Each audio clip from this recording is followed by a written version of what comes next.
தென் கைலாயம் என்று அழைக்கப்படுகின்ற வெள்ளையங்கிரி மலையில் அமைந்துள்ள வெள்ளையங்கிரி ஆண்டவரை தரிசிக்க இன்று செல்கிறோம். பல அதிசயங்கள், ஆச்சரியங்கள் நிறைந்த வெள்ளையங்கிரி மலையில் பல அற்புத மூலிகைகள் உள்ளதாக சொல்லப்படுகிறது.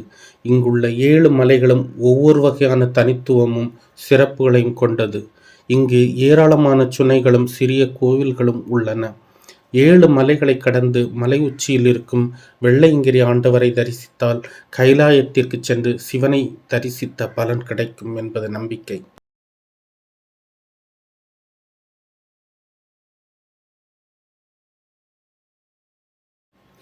காலை 5 மணி முதல் இரவு 9:30 மணி வரை கோயம்புத்தூர் காந்திபுரம் பேருந்து நிலையத்திலிருந்து பூண்டி வரை பேருந்துகள் தொடர்ந்து வந்து கொண்டே இருக்கின்றன. இப்போது நாம் பூண்டி வெள்ளையங்கிரி ஆண்டவர் கோயில் அடிவாரத்தில் நாம் இப்பொழுது நிற்கிறோம். இங்கு இலவச கழிப்பறைகள், குளிப்பதற்கான வசதிகள் உள்ளன. மலை அடிவாரத்தில் அன்னதானம் நடைபெறுகிறது. அன்னதானம் மிகவும் சுவையானதாக இருக்கும். இரவு நேரத்தில் பயணம் செய்பவர்களாக இருந்தால் கண்டிப்பாக டார்ச் லைட் வைத்துக் கொள்ள வேண்டும். சொற்று ஒன்று கூட வைத்துக் கொள்வது நல்லது. மேலே கரண்ட் கிடையாது, ஸோ பவர் பேங்க் வைத்திருந்தால் நல்லது. மேலும் ஒரு மூங்கில் குச்சி கண்டிப்பாக வைத்துக் கொள்ள வேண்டும். 6வது மலை 7வது மலையில் தண்ணீர் வசதி கிடையாது. ஆகவே ஒரு ஆளுக்கு குறைந்தபட்சம் 2 லிட்டர் தண்ணீர் வீதம் எடுத்துக்கொள்ள வேண்டும். இக்கோயிலின் முதல் மலைப்பாதையில் வெள்ளை விநாயகர் கோயில் அமைந்துள்ளது. அதைத் தொடர்ந்து பாம்பாட்டி சுனை, கைத்தட்டி சுனை, சீதைவனம், அடுத்து அர்ச்சுனன்வில், அதனைத் தொடர்ந்து பீமன் களிஉருண்டை மற்றும் ஆண்டிச்சுனை போன்ற இடங்களை நாம் காண முடியும். 7வது மலையின் உச்சியில் சிறிய சுயம்பு வடிவில் சிவன் கோவில் அமைந்துள்ளது. இப்போது நாம் இங்கே விநாயகர் கோயிலை கும்பிட்டுவிட்டு சூடமேற்றி கற்பூரமேற்றி இறைவனை வணங்கி நாம் இப்பொழுது பயணத்தை தொடர இருக்கின்றோம். இப்போது நாம் இருக்கிற வெள்ளையங்கிரி மலை அடிவாரத்தில் அருள்மிகு வெள்ளையங்கிரி ஆண்டவர் சவுந்தர மனோன்மணி பார்வதியாகவும் இவருடன் விநாயகர், முருகன் என பிற கடவுள்களும் இந்த கோயிலில் அடிவாரத்தில் நீங்கள் காண்கின்ற இந்த கோயிலில் அருள் பாலிக்கின்றனர். பக்தர் ஒருவர் கொடுத்த ஆரஞ்சு பழத்தை இந்த குரங்கு எப்படி சாப்பிடுகிறது என்பதை பாருங்கள்.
இப்போது இவர்கள் மலை ஏறுவதற்கு முன்பாக அனைவரும் செல்ஃபி எடுத்துக் கொள்கின்றனர். அடிவாரத்தில் உள்ள வெள்ளையங்கிரி ஆண்டவர் கோயிலுக்கு முன்பதாக இவர்கள் செல்ஃபி எடுத்துக் கொள்கின்றனர். யார் யார் மலையேற வேண்டும் என்ற குறிப்புகளை இந்த தகவல் பலகையில் வைத்துள்ளனர்.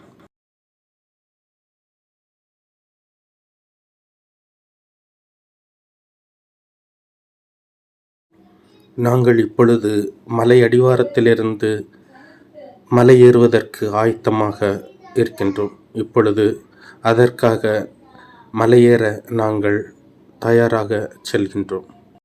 நீங்கள் காண்கின்ற இந்த கூடாரங்கள் இரவில் பயணிகள் தங்குவதற்காக அமைக்கப்பட்டுள்ள கூடாரங்களாகும்.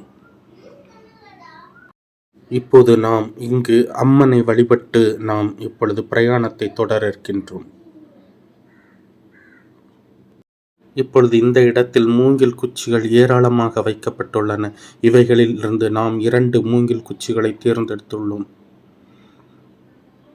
மூங்கில் குச்சி முக்கியமான ஒன்று இந்த பிரயாணத்தில்.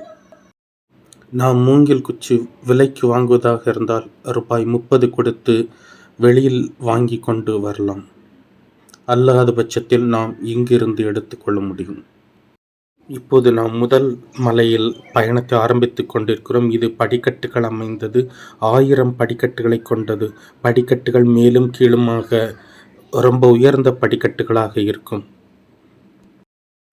இப்பொழுது நாம் முதல் மலை முடிவில் பிள்ளையார் கோயிலை வந்து அடைந்துள்ளோம். இங்கு எல்லோரும் ஆசுவாசப்படுத்தி கொண்டு விநாயகரை வணங்கி கொண்டு தங்களுக்கு தேவையான பொருட்களை வாங்கிக் கொள்கின்றனர்.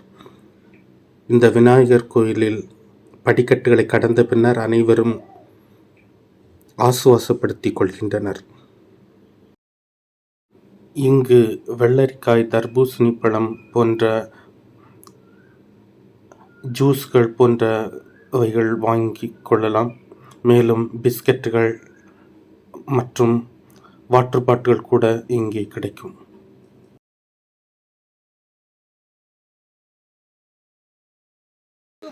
தனியா போயிட்டா உனக்கு நம்பி எத்தனை இருக்கும் பாரு. ஒழுங்கா கூட்டு வா, மேல கூட்டு போவா.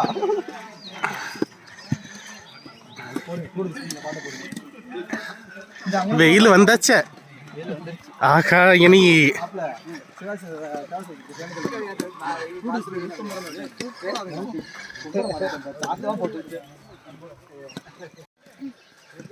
அணைச்சு போட்டோம் வரட்டாதே தம்பி ஓட வர இரு, நானும் வரேன். அதை அப்படியே நான் வரட்டும்.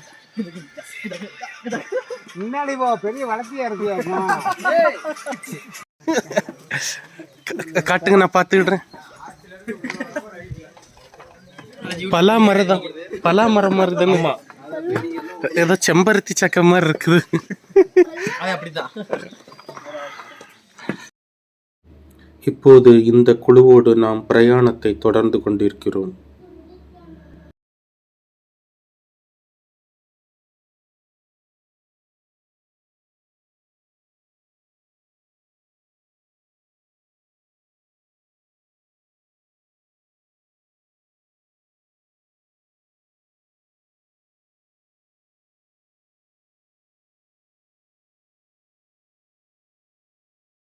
இப்போது நாம் இந்த இடத்தில் இருக்கும் சிவலிங்கத்தை வழிபட்டு நாம் அடுத்து பிரயாணத்தை தொடர்ந்து இருக்கிறோம்.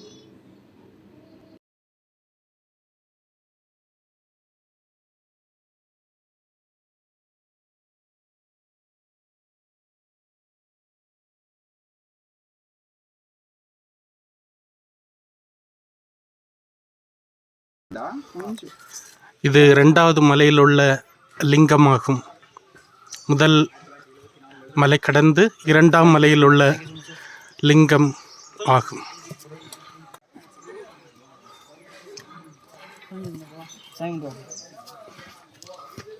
பிஸ்கட் சாப்பிட்றீங்களா? சாப்பிடுங்க வாங்க. ஓம் நம சிவாய, ஓம் நம சிவாய, ஓம் நம சிவாய, ஓம் நம சிவாய, ஓம் நம சிவாய, ஓம் நம சிவாய. இது 2ஆம் மலையில் உள்ள லிங்கம்.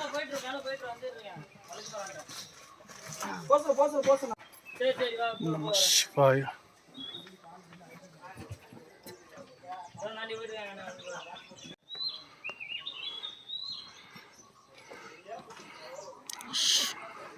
கனெக்ட் ஆவாங்க யாராவது ட்ரெயின்ல, அப்படி அவங்கள பாருங்க. இன்னொரு வாட்டர் பாயிண்ட் ஹிந்தி கன்னடா எல்லா இதுவும் தெரியும் எனக்கு, அதனால பிரச்சனை இல்லை. இது இரண்டாவது மலையில் உள்ள சுனையாகும். போகும்போது 20 கிலோமீட்டர் வழுக்குப்பாறை முதல் மலை, இரண்டாவது மலையில் வழுக்குப்பாறைகளை கடந்து நம்ம ஒரு 15 கிலோமீட்டர் வரையும் நம்ம நார்மலா ட்ரக் காணப்படுகின்ற முதல் சுனை இது. வந்து டிராவல் பண்ணப்போ வாட்டர் ஃபால்ஸ். கும்பம்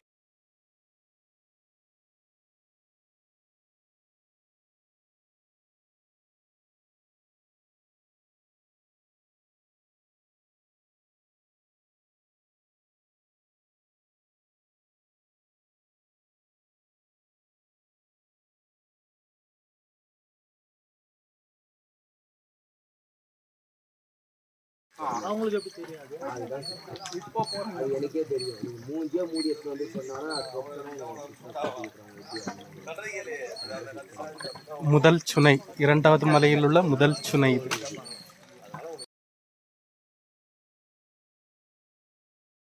இது பாம்பாட்டி சித்தர் குகையாகும். இங்கு அனைவரும் விபூதி தரித்து பாம்பாட்டி சித்தரின் அருளை பெறுவார்கள்.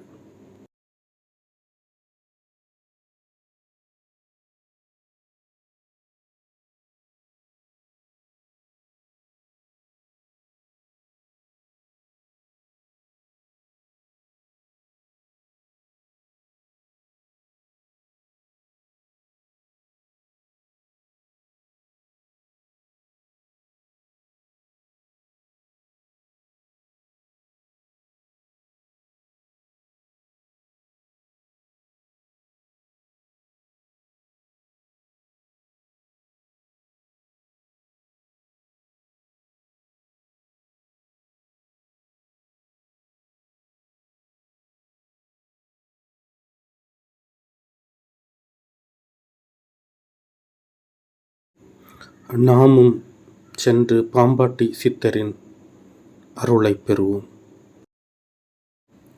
வெள்ளிமலை, வெள்ளி பொறுப்பு, தென்கைலாயம் என பல்வேறு பெயர்களில் வழங்கப்பெறுகிறது இந்த மலை. யோகியர் 6 ஆதாரங்களையும் கடந்து அப்பால் சிவஜோதி நடனத்தை காண்பது போல 6 மலைகளையும் கடந்து முடிவில் 7வது மலையாகிய வெள்ளியங்கிரி மலை விளங்குகிறது. 6000 அடி உயரமுள்ள இம்மலையின் உச்சியில் உள்ள குகையில் எம்பெருமான் வெள்ளியங்கிரி ஆண்டவர் 5 தான்சோன்றி லிங்கங்களாக எழுந்தருளியுள்ளார். இம்மூர்த்தங்களை கோடை காலமாகிய தை, மாசி, பங்குனி, சித்திரை மாதங்களில் மலைகளின் மீது ஏறி வழிபடுகின்றனர். அதாவது பிப்ரவரி, மார்ச், ஏப்ரல், மே மாதங்கள். மலையின் மீதேறி வழிபட இயலாதவர்களுக்கும் பெண்களும் எளிதில் வழிபடுவதற்காக வெள்ளியங்கிரி மலையின் அடிவாரத்தில் சுமார் 1000 ஆண்டுகளுக்கு முன் அருள்மிகு பூண்டி விநாயகர், வெள்ளியங்கிரி ஆண்டவர், மனோன்மணி அம்மன் திருமேனிகளும் எழுந்தருளச் செய்ய பெற்று பின்னர் கற்கோயில்களும் இங்கு அமைய பெற்றுள்ளது. பிரசித்தி பெற்ற இந்த புண்ணிய தலமாக விளங்கும் இந்த வெள்ளியங்கிரி ஆண்டவர் கோயில் சுயம்புலிங்கமாக காட்சியளிக்கும் சிவபெருமான் நீர், நிலம், அக்னி, வாயு மற்றும் ஆகாயம் என பஞ்சபூதங்களும் ஒருங்கே அமைய பெற்ற பஞ்சபூத ஸ்தலமாக இங்கு விளங்குகிறது. நாம் இங்கு வழிபடுகின்ற பாம்பாட்டி சித்தர் அநேக பாடல்களை எழுதியுள்ளார். அதே மாதிரி 6 ஆதாரத்துக்கு அப்பாலாம் என்ற பாடல் வரிகளும் குண்டலி சக்தி எழுப்பக்கூடிய முறைகளை பற்றியும் பாம்பாட்டி சித்தர் பாடல்கள் விளக்கப்பெறுகின்றன.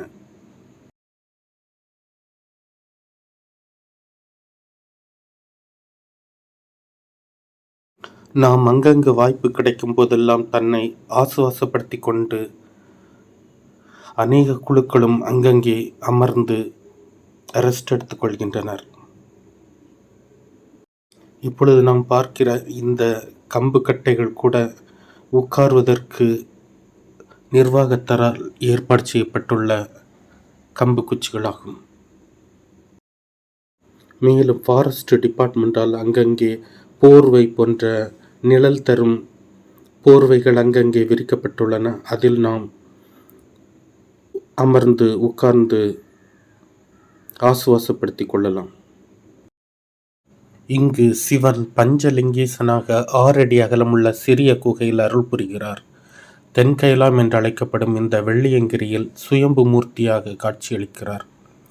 ஏழுமலை என்றாலே பலருக்கும் நினைவு வருவது திருப்பதி திருமலைதான். ஆனால் சைவ கடவுளான சிவபெருமானுக்கும் ஏழுமலை திருத்தலமாக விளங்குகிறது வெள்ளியங்கிரி மலைக்கோயில். இங்கு 1வது மலை படிக்கட்டுகளாக அமைந்திருக்கும், 2வது மலை வழுக்குப்பாறையில் அமைந்திருக்கும், வழுக்குப்பாறை போன்ற அமைப்பில் இருக்கும், 3வது சுனையில் ஆரம்பித்து சுனையில் முடியும், 4வது 5வது மலை சமதள மலையாக அமையும். வெள்ளையங்கிரியோட 3வது மலையில நின்றுட்டு இருக்கிறோம். முதல் மலை வந்து கற்பாறையால் இருந்துச்சு, 2வது வழுக்குப்பாறை.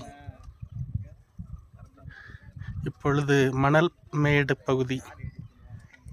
பகுதியில் நடந்து வந்திருக்கோம்.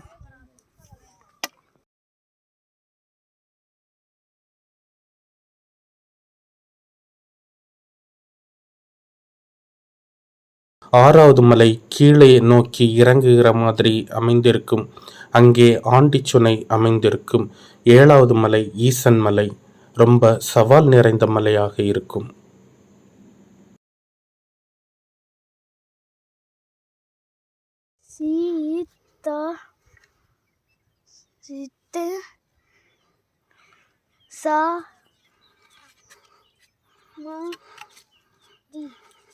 சமாதி முட்டட சித்த